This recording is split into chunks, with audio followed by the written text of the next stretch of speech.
Thank you very much. Since taking office, my administration has launched the most sweeping border and immigration crackdown in American history, and we quickly achieved the lowest numbers of illegal border crossers ever recorded. Thank you.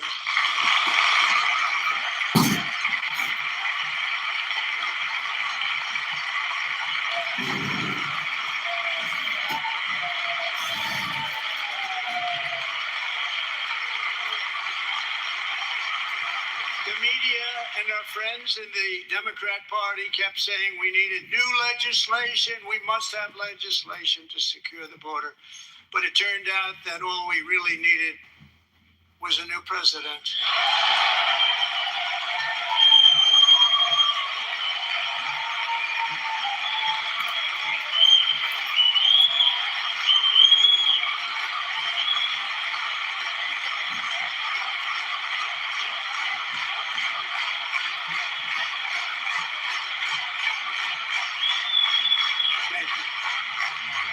Joe Biden didn't just open our borders, he flew illegal aliens over them to overwhelm our schools, hospitals, and communities throughout the country.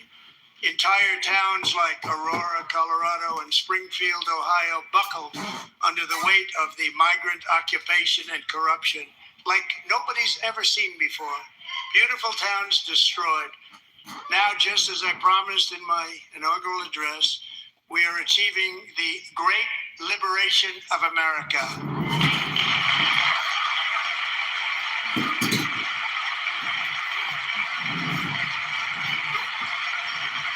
But there still is much work to be done.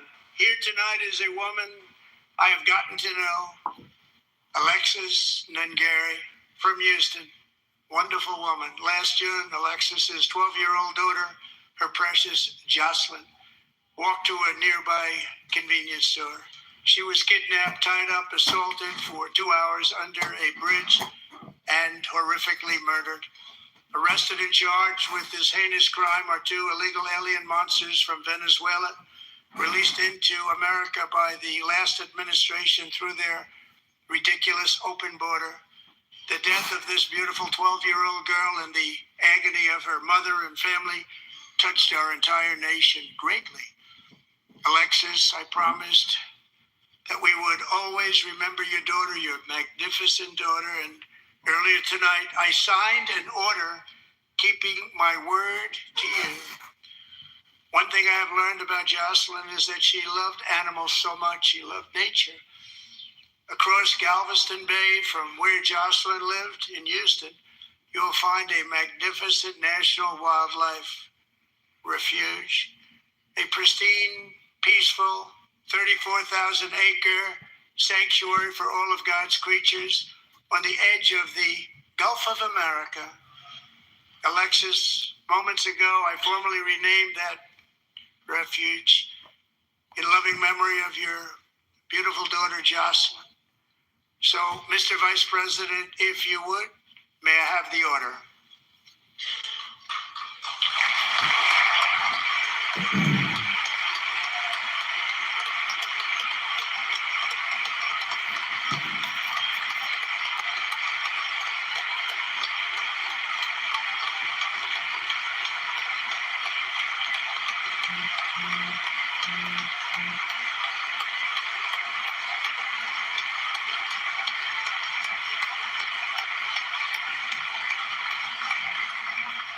Thank you very much. All 3 savages charged with Jocelyn and Lakin's murders were members of the Venezuelan prison gang, the toughest gang, they say, in the world, known as Tren de Aragua. 2 weeks ago, I officially designated this gang, along with MS-13 and the bloodthirsty Mexican drug cartels, as foreign terrorist organizations.